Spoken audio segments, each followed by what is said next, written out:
sarayı basmıştı. Parlamentoyu falan basmıştı. İçeri komple yakıp gitmişlerdi. Tabii ben kalabalığa girdiğim zaman böyle mümkün olunca kısık sesli konuşmaya çalışıyorum veya hiç konuşmamayı tercih ediyorum. Şu an inanılmaz bir derecede şöyle Türkiye düşmanlığı var. Şu an bulunduğum noktada. I'm from Turkey, no problem. Turkey? Yeah, no problem. Bakın şuraları bulutlar var şöyle. Burası da Ağrı Dağı. Bakın şöyle. Buraya gelenler buradan uzun uzun şöyle Ağrı Dağı'nı izliyorlar.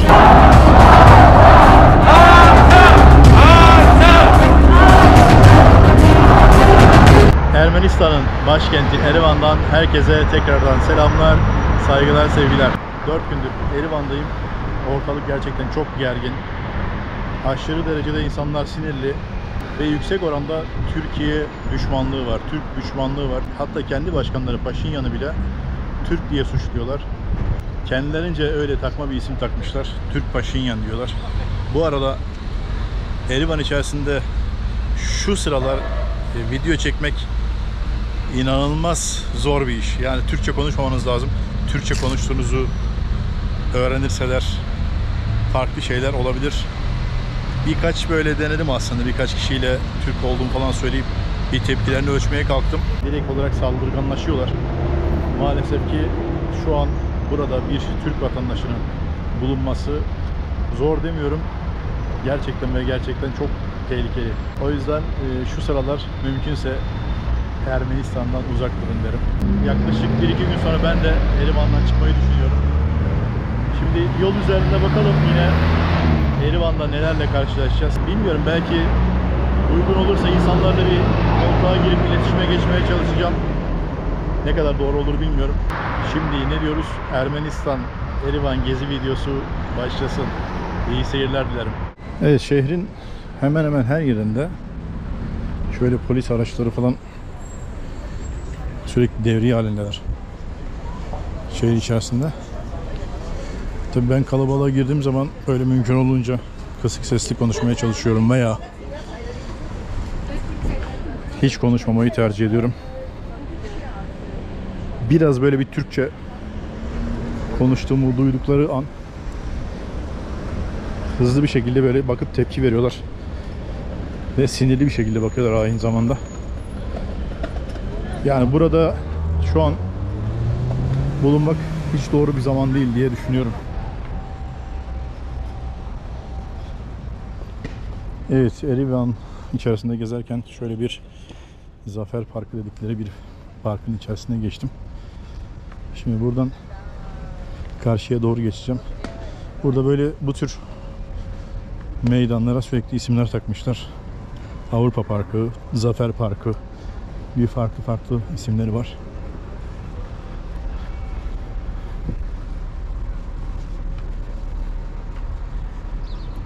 Her meydanda şöyle heykeller var aynı zamanda. Eğer olursa belki iletişime geçmek istiyorum birileriyle. En azından sohbet edelim diye. Ama yani çok ihtimal vermiyorum açıkçası. Direkt olarak çünkü tepki veriyorlar. Hani tepkiyi farklı şekilde verebiliyorlar. Saldırmaya çalışabiliyorlar veya ne bileyim provokasyon yapıyor deyip bizi polise, askere ihbar edebilirler. Derdimizi de anlatamayız buralarda. Öyle bir şey olmadığını da söyleyemeyiz. Bunlarla biraz burada zor bu iş. Ama elimizden geleni yapacağız yine de. Evet, burada yine bir göstericilerin toplama merkezi sanırım. Şimdi tam karşımda şöyle dikkatimi çekti. Bir Türk bayrağı var. Recep Tayyip Erdoğan ve Putin yan yana. Atatürk var. Bir de bir Rus lider var, şimdi ismi aklıma gelmiyor. Görüyorsunuz. 2023 projesi diye geçiyor. Böyle yazmışlar. 1921 projesi Atatürk'le Rus liderin karşılıklı bakışma. Bir de 2023 projesi var. Onda Türk bayrağı falan koymuşlar. İlginç.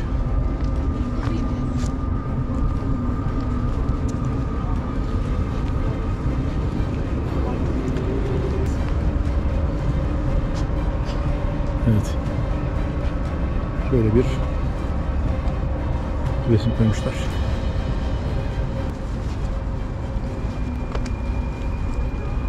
Ve şimdi Erivan sokaklarında, caddelerinde gezerken şöyle bir açık hava sanat galerisine denk geldik.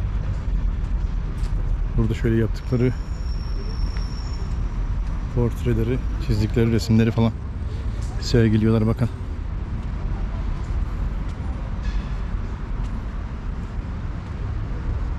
Bayağı bir büyük sergi yapmışlar ama.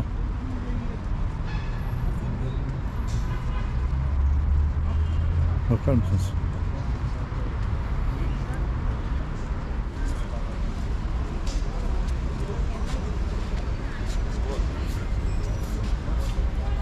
Vay be.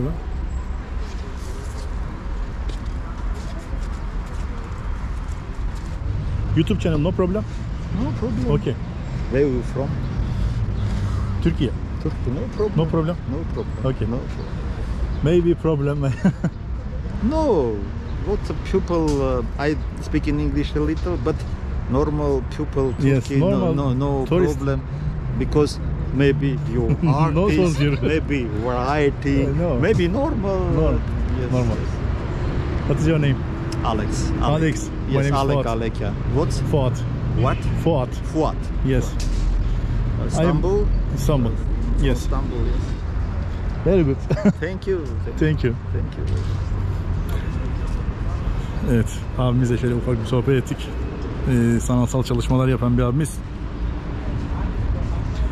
Hiç gergin değildi. Gergin olmadığı için de iyi karşıladı bizi. Thank you. Hello. Hey no, I'm gonna take 8 below. How much? 140. Yerevan city, very nice. Very nice. Thank you. I'm from Turkey, no problem. Turkey? Yeah. I don't know. Thank you. Arkadaşlar. İnce, Şami. enemy. Anime. What? Nakasa. Asa geç. Thank you, bye bye.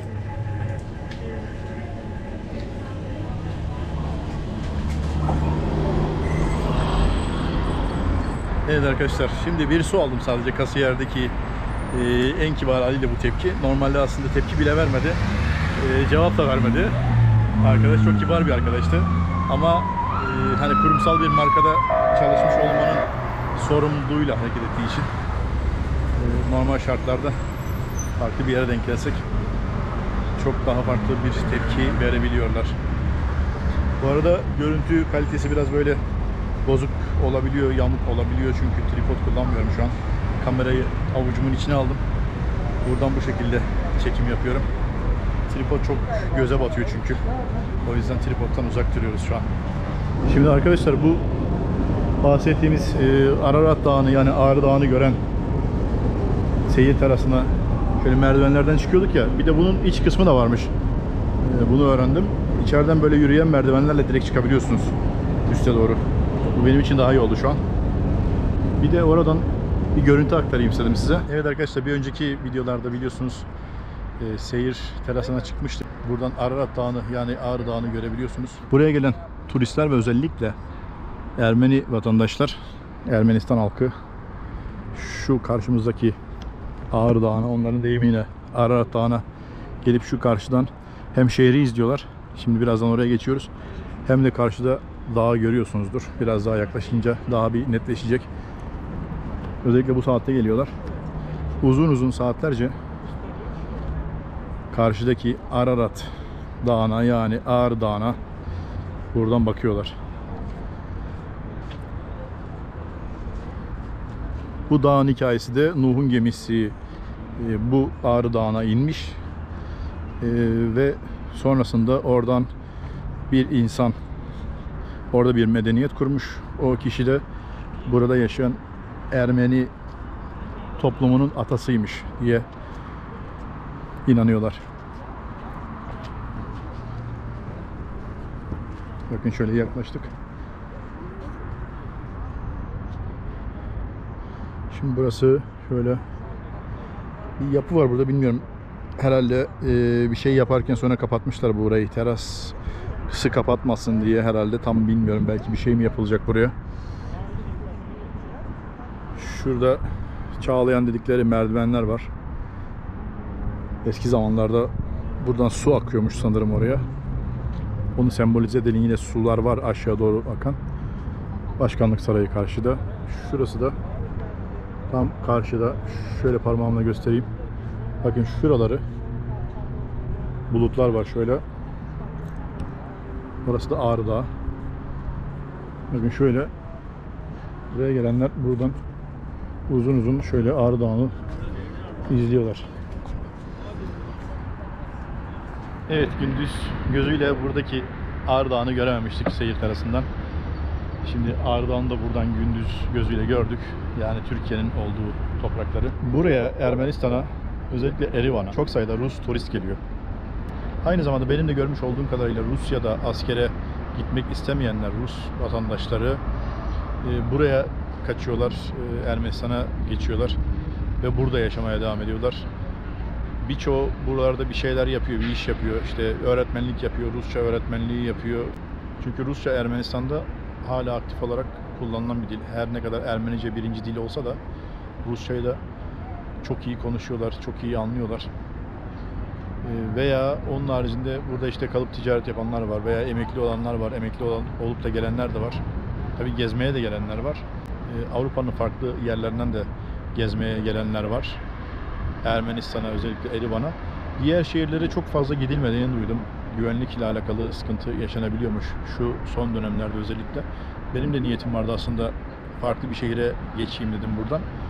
Oradan işte biraz daha böyle Türkiye sınırına doğru birkaç şehire veya orada bir kasabaya, birkaç kasabaya gideyim diye düşünüyordum ama güvenlikle alakalı ciddi anlamda sıkıntılar olacağını duydum.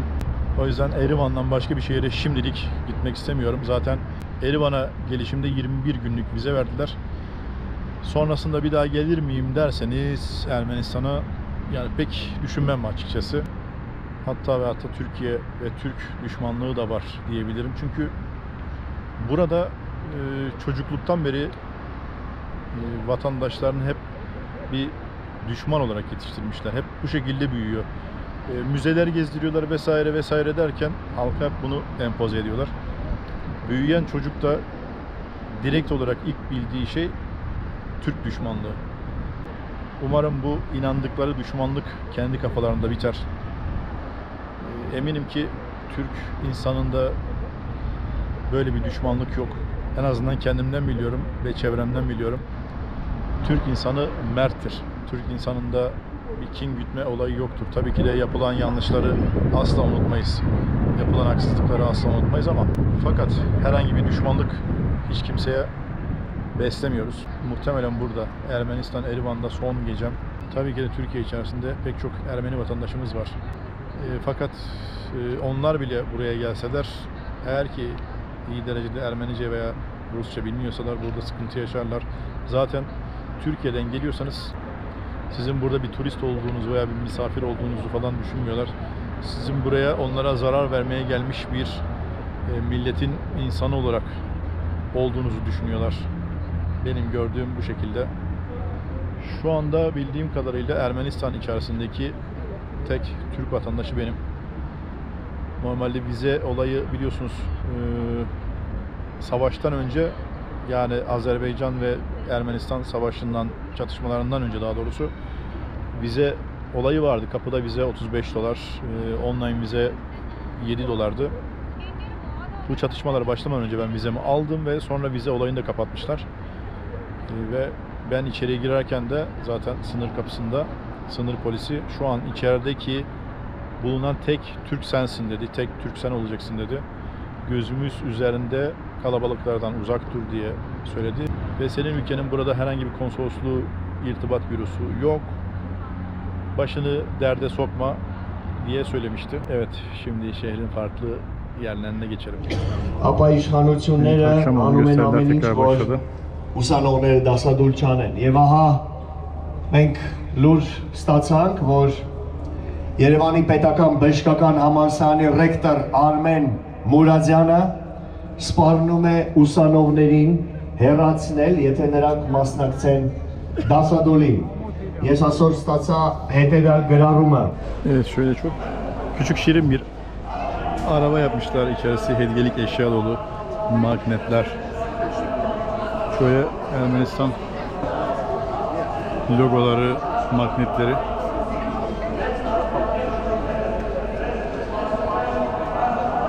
Evet, güzel, hoş duruyor. Güzel yapmışlar. İçi her yeri dolu valla. Çok hoş. Şimdi gelelim asıl mevzuya.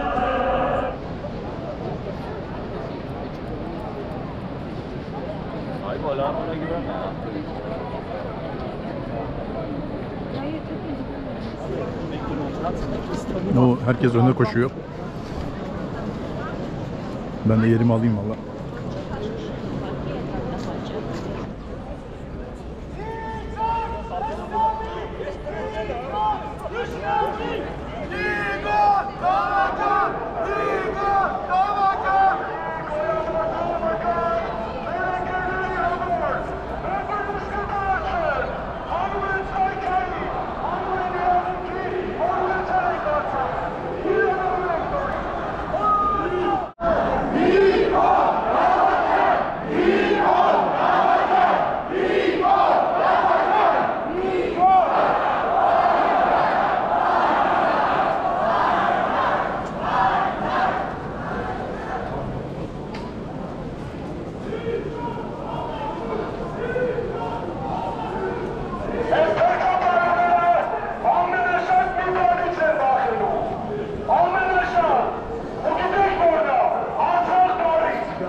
Şu an beni burada öğrenseler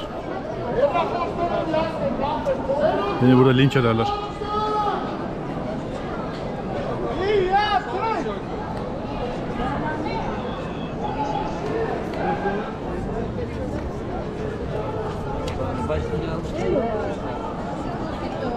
Şu an mevzunun tam ortasındayım.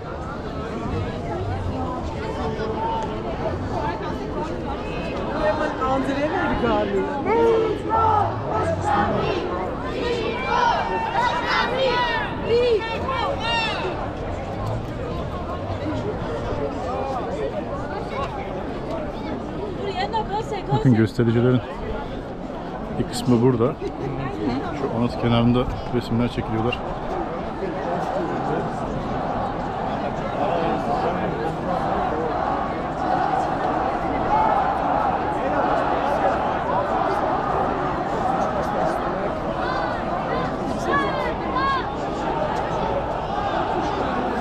Çok fena bir kalabalık geliyor.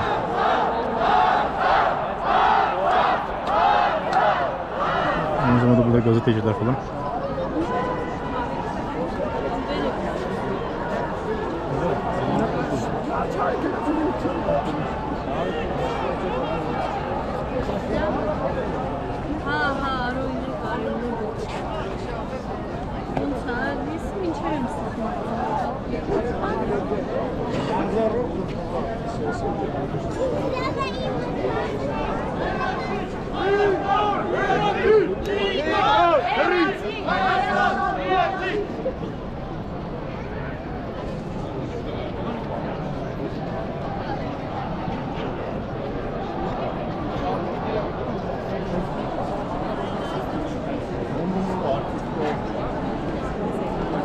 Bugün her geçen günden daha kalabalık.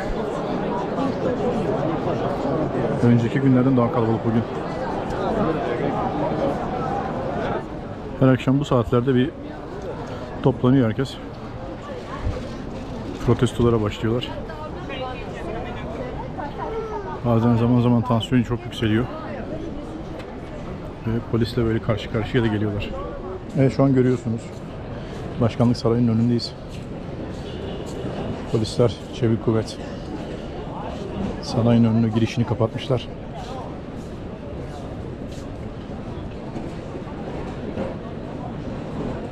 Göstericilerin içeri girmesini engellemek için. Daha önce biliyorsunuz belki göstericiler bu sarayı basmıştı. Parlamentoyu falan basmıştı, içeri komple. Yakıp yıkmışlardı. Evet arkadaşlar, an itibariyle İstanbul'dayım. Gürcistan'dan yola çıktım. Oradan karayoluyla Ermenistan'a geçtim. Geçerken tabii yaşadığım şeyleri ilk videoda anlatmıştım size. Sonrasında Erivan'a geçtim. Erivan'a geçtiğimde protestolar vardı. Zaten protestolar şu anda muhtemelen hala devam ediyordur. Biraz zorlu bir süreçti benim için. Ermenistan'da gerçekten kendimi böyle biraz yalnız kalmış gibi hissettim. Yani hiç güvende olmadığımı biliyordum Ermenistan'da. Her an her şey olabilirdi. Oradaki yaşayan insanlar, halk zaten diken üstünde. Onlar da tedirgin. Protestolara katılmayan insanlar da aynı şekilde tedirgin. Her an her şey olabilecekmiş gibi yaşıyorlar. Sürekli marketlerden sık sık alışveriş yapıyorlar. Stok yapıyorlar, onu gördüm. Herhangi bir belki kalkışma vesaire öyle bir şey olabilir diye, asker durmaya koyabilir diye onları hissettim. Öyle bir beklenti vardı halk arasında. Tabii o süreç içerisinde her gün ben de bekledim. Acaba herhangi bir şey olursa ben buradan rahat çıkabilecek miyim diye. Girerken zaten beni uyarmışlardı. Ülke içerisinde bir grup var ve çok yüksek bir grup. Orada Ermeni milliyetçisi dedikleri grup aşırı derecede ırkçı bir grup. Yani belki nüfusun %50'sinden fazlası çok ırkçı bir tutum sergiliyor. Dışarıdan gelen turistlere karşı, sadece Türklere karşı değil, herhangi farklı bir Türk Cumhuriyeti'nden, orada işte Kafkasya'da bulunan, Türkmenistan, Özbekistan az sayıda da olsa çalışanlar var. Onlar da mümkün olduğunca kendi dillerini konuşmamaya çalışıyorlar. Türk'e hiç rastlamadım. Zaten bana söylediklerine göre ilk girerken ülkedeki tek Türk sen olacaksın dediler. Gözümüz üstünde demişlerdi. O süreç içerisinde biraz tabii tedirgindim içeride. Şöyle ki çekimler esnasında yani herhangi bir şekilde bir ırkçı saldırıya uğrayabilirdim fiziksel olarak. Hani bir tanesiyle, iki tanesi, 3-5 tanesiyle değil, belki orada 10 tanesi, 20 tanesi, 50 tanesi saldıracaktı. Belki polis korumayacaktı. Muhtemelen de öyle olacaktı veya belki beni polis gözaltına alacaktı, asker gözaltına alıp götürecekti. O ihtimal de her zaman vardı. O yüzden o konuda biraz tedirgindim. Herhangi bir şekilde sorguya girmek istemiyordum. Tabii sorguya girdiğiniz zaman, ya bu 1 saat, 2 saat bir olay değil. Belki günlerce sürecekti. Herhangi bir tabii konsolosluk vesaire bir şey olmadığı için, Türk makamı olmadığı için ülke içerisinde biraz zorluk yaşayacağımı biliyordum. Tabii göze almıştık bunu. Ona göre gittik oraya. Çekimleri ona göre yaptık. Ama çok temkinli davrandım. Çok dikkat ettim. Sınırlarda, çizgilerde polisle sık sık böyle göz göze geldim. Zaman zaman yanıma yaklaşanlar oldu. Farklı bir şekilde kamerayı farklı bir açıya çektim. Avucumun içerisinde tuttum genelde kamerayı. Çok saklamaya çalıştım. Tabii çekimlerin de kalitesi biraz düştü. Avucumun içerisinde çok fazla sallandı, çok sarsıldı. Kaldığım otelde içerisinde herhangi bir Ermenistan vatandaşı yoktu. Turistler vardı ağırlıklı olarak. Onlar da dışarıda gezerken çok rahat değillerdi. Niçin giderler bilmiyorum turist olarak Ermenistan'a, Erivan'a, ama en azından giden böyle 3 gün, 5 gün falan kalıp çıkıyor. En azından o lokasyondan geçerken bir buraya da gelmiş olduk diye herhalde uğruyordurlar diye tahmin ediyorum. Nereli olduğunuzu soruyorlar. Türk'üm dediğiniz zaman inanılmaz bir şekilde bir ön yargı var insanlarda. Market çalışanlarında dahi. Bakın hani bir kamu personeline falan bahsetmiyorum. Market çalışanı, onlarda dahi böyle sizin Türk olduğunuzu anladıklarında direkt olarak böyle bir tepkiyle karşılaşıyorsunuz. Ya en basiti, size böyle kafasını başka yere çevirerek de olsa veya gözünüzün içine bakarak da olsa Ermenice çok rahat bir şekilde küfür edebiliyorlar. Anlamıyoruz ama hani bir şekilde onu hissediyorsunuz zaten. Size hakaret edildiğini anlıyorsunuz. Veya Rusça bir şeyler söylüyorlar. Bunları defalarca yaşadım. Örneğin havalimanına gidiyorum taksiyle. Hostelde çalışan arkadaş zaman zaman böyle şaka yapardı. Merhaba nasılsın diye. Kendisi Tebrizli, İranlıydı. Fazla Türkçesi yoktu. Taksiye binerken bana yardım etti. Çantamı falan aşağı indirdi. O esnada taksiyi de kendisi çağırmıştı. Giderken de ben taksiye bindiğimde iyi akşamlar güle güle diye bir kelime kullandı. Onu duyan taksici zaten yol boyunca sürekli bir surat astı, sürekli kendi içinden söylendi, Ermenice bir şeyler söyledi. Anlamadım. Tabii havalimanına bir şekilde ulaştık. Yarım saat falan sürdü. Havalimanı içerisinde girdiğimde herhangi bir güvenlik görevlisi yoktu. Herhangi bir şekilde yol gösteren küçük bir havalimanı. Polisler vardı. Polise sadece sordum. Benim gideceğim havayolu şirketinin nerede olduğunu. Mecburen polise sormak zorunda kaldım. Telefonumu açtım, telefondan gösterdim. Havayolu firmasını. Flyone diye bir Ermenistan firması. Sanırım Ermenistan firmasıydı. Telefonumu aldı, ona bakarken galeriye girmeye çalıştı. Onu gördüm. Galeriye girip resimlerime falan bakacak herhalde ya da ne çektiğimi bilmiyorum. Onu mu görmeye çalıştı bilmiyorum. Elimde de çünkü Türk pasaportu vardı o esnada. O Türk pasaportunu da fark ettikten sonra yani telefonu böyle elinden almaya biraz uğraştım diyebilirim. Hani ben bakmaya çalışacakmışım gibi biraz böyle istedim, elinden çektim, sonra bir daha da vermedim. Tabii herhangi bir şekilde telefonumda bir çekim yoktu ama bu şekilde yapması beni rahatsız etti. Sonrasında o Flyone ismindeki Ermenistan uçuş firmasına ulaştık. Sıraya girdik, sıra geldi. Size herhangi bir şekilde check-in yapamıyoruz. Şu an biletiniz yandı dedi. Nasıl yani dedim. Bir yandı dedi direkt. Yani bir şey var, bir art niyet var. Böyle zar zor biraz böyle baskı yaptım falan derken daha fazla ısrar edersen polisi çağıracağım dedi. Israr etmeye devam ettim. O zaman üst katta Flyone'un ofisi var, git onlarla görüş dedi. Yani neden yandığını da söylemiyor bana. Sadece check-in hakkınız yok diyor. Yukarıya çıktım ofise. Benden $30 para istedi. Check-in'i ancak bu şekilde yapabilirsin dedi. Yani sebebini sordum. Böyle dedi. Neyse artık bir şekilde o parayı ödedim. Orada Türkçe konuşan bir Türk Cumhuriyetlerden bir genç bir çocuk vardı. Bilmiyorum öğrenci miydi, ne için gitmişti oraya. Abi dedi, bunlar dedi genelde bizlere hep böyle yapıyorlar, bu şekilde davranıyorlar dedi. Hep bir şekilde zorluklar çıkartıyorlar dedi. Neyse ödedik artık parayı dedim. Neyse check-in işini hallettik. Tekrardan biletleme işlemi için alt kata indim. Biletimi alacağım. Biletimi alırken senin bu bagajın fazla dedi. Normalde bir normal standart bagajım var. Kilosu da zaten çok fazla değildi. Onların istediği seviyelerde 7-8 kilo falandı. Bir de bilgisayarım vardı. Bilgisayarı almayız dedi. Bilgisayarını bırakmak zorundasın. Ya şudur budur falan, yok bilgisayarını bırakmak zorundasın diyor. Yani öyle bir şey kullanıyor ki, öyle bir kelime kullanıyor ki bilgisayarını bırakacaksın diyor burada. Bilgisayarınla uçağa giremezsin diyor. Ya diyorum ki bakın, bilgisayar normalde bagaj hakkından sayılmıyor. Bu bütün havayolu firmalarında bu şekildedir. Bilgisayarı herhangi bir şekilde bagajdan saymıyorlar. Tekrardan böyle ben fazla pres yapınca polisi çağırabileceğini vesaire. Onun sürekli olarak böyle Türk vatandaşı olduğunuzu da bildiği için hep böyle polisle tehdit ediyor. O firmayı özellikle tekrardan söylüyorum. Flyone isminde bir firma, asla uçmayın. Yani dünyanın neresinde denk gelirseniz gelin, uçmayın o firmayla. Ermenistan firması olduğu için söylemiyorum. Çok rezil bir firma. Onun akabinde tabii tekrardan üst kata çıktım. Flyone'un ofisiyle görüşmeye. Onun için $33 para istedi benden. Yani bilgisayarımı uçağa almaları için. Onu da ödedim, tekrardan aşağı indim, tekrardan biletleme yapıldı. Yani oldukça böyle sıkıntılı geçti. Oradan çıktık. Uçağa doğru hareket ettik.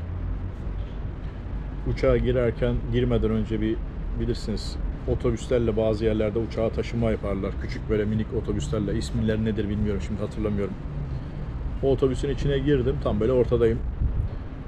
O arada bir dostum aradı. Uçağa bindim mi gibi. İnternete de bağlıyım çünkü. Evet, şu an uçağa biniyorum dedim. Yoldayım. İstanbul'a geçiyorum dediğim. O esnada Türkçe konuştuğumu duyduklarında bütün otobüsteki neredeyse herkes, arada tabii Ruslar falan da var ama tabii Ermeni vatandaşı da çok var. Ermenistan vatandaşı da çok. Sonra 2 tane genç sordu, nerelisin dedi. Türk'üm dedim. Kendileriyle aynı uçağa bineceğiz. Kendileri Türkiye'ye gidiyorlar. Ne işin var Ermenistan'da dedi. Sizin ne işiniz var o zaman Türkiye'de dedim. Biz öğrenciyiz dedi. Ben de gezmeye geldim dedim. Böyle enteresan bir durum. Adamlarda hani aşırı derecede bir milliyetçilik ya da ne bileyim, milliyetçilik de değil aslında, o ırkçılık var. Yani ne işin var Ermenistan'da diye bir kelime kullanıyor adamlar. Türkiye'ye giden uçaktalar o esnada. Türkiye'de öğrenciler, Türkiye'de okuyorlar. Ama neden bir Türk vatandaşı Ermenistan'a gidiyor diye bunu sorguluyorlar. Yani açık söyleyeyim, bir daha gider miyim Ermenistan'a? Yani milyon dolar verseler normal şartlarda Ermenistan'a gitmem. Şahsen. Gidip görmek isteyen arkadaşlar varsa tabii ki de gidip görebilirler, gezebilirler. Birkaç gün en azından gezilebilir belki ama gerçekten zor bir yer. Türk vatandaşları için gerçekten çok zor bir yer. Aslında turistlere de komple bir kapalılar, böyle kendi içlerinde turistlere karşı da biraz ön yargılılar. Türk vatandaşı olunca da çok daha farklı bir muamele gösteriyorlar. Sağ salim uçağa bindik en sonunda. Türkiye'ye indik. Yani o kadar çok böyle gerilmişim ki ülke içerisinde. Her an her şey olabilir diye. Çünkü halk arasında bir isyan var zaten. Bir ayaklanma var. Polis, asker müdahale ediyor ama böyle dengeli gidiyor gibi görünüyor ama her an her şey olabilir. Gözaltılar var göstericilere karşı ama gözaltılar da toplumun içerisinde yapılmıyor. Toplumun dışında göstericinin birini işte gözüne kestirdiklerinde herhangi bir sivil polis veya sivil asker ne olduğunu bilmiyorum. Oradan ben de gördüm. Ayrılıyor, çarşı içerisinde başka bir yere gidiyor vesaire veya işte gideceği otele veya her neyse bilmiyorum, yani kaldığı evine, oraya doğru gittiğinde giderken direkt çevirip kelepçeyi takıp gözaltına alıyorlar. Yani o esnada, gösteriler esnasında gözaltı yapmıyorlar. Ki oradaki halk herhangi bir şekilde baskı hissetmesin diye, ama dışarıda yapıyorlar. Onu da çok sık hissettim zaten. Kaldığım otele giderken de acaba takip ediliyor muyum? Otele girerken acaba beni de gözaltına alırlar mı diye bekliyordum aslında. Öyle bir ihtimal yüksekti. Tabii çok şükür böyle bir şey yaşamadık. Oradan elimden geldiğince güzel görüntüler aktarmaya çalıştım. Net olarak aktarmaya çalıştım.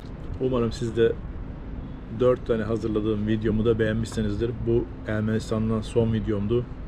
Muhtemelen bundan sonra Türkiye'de biraz dinlenip 1-2 gün sonra da Asya'ya doğru yola çıkacağım. Asya'nın farklı bir ülkesine, Asya içerisinde yine kolay olmayacak bir coğrafyaya geçeceğim. Öyle diyeyim. 2-3 tane ülke var şu an aklımda. Gideceğim zaman muhtemelen paylaşırım. Evet arkadaşlar, bu videomu da beğendiyseniz yorum yapmayı, like tuşuna basmayı, yani beğenmeyi, beğenileriniz benim için çok önemli. Yorumlarınız da aynı şekilde videolarımın daha fazla kişiye önerilmesini sağlıyor. Ve severek izlediğiniz videolarımı da lütfen sevdiklerinizle paylaşmayı ihmal etmeyin. Paylaşımlarınız da aynı şekilde benim için çok değerli. Kanalımın daha hızlı bir şekilde büyümesini sağlıyor. Bir sonraki güzel videolarda görüşmek üzere. Hoşça kalın.